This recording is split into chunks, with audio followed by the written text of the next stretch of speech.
মাছ মাংনা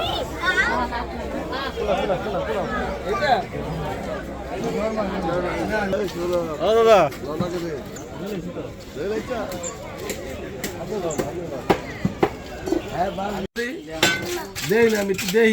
প্লাবন এ দেখালো কোনটা ফাঙ্গাস মাছ আর কোনটা রুই মাছ, ঠিক আছে?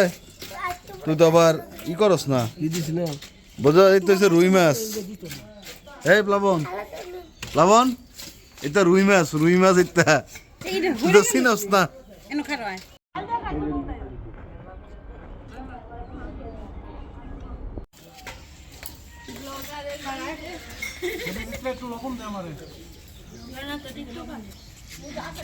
প্লাবন নিমন্ত্রণ করতে তোরে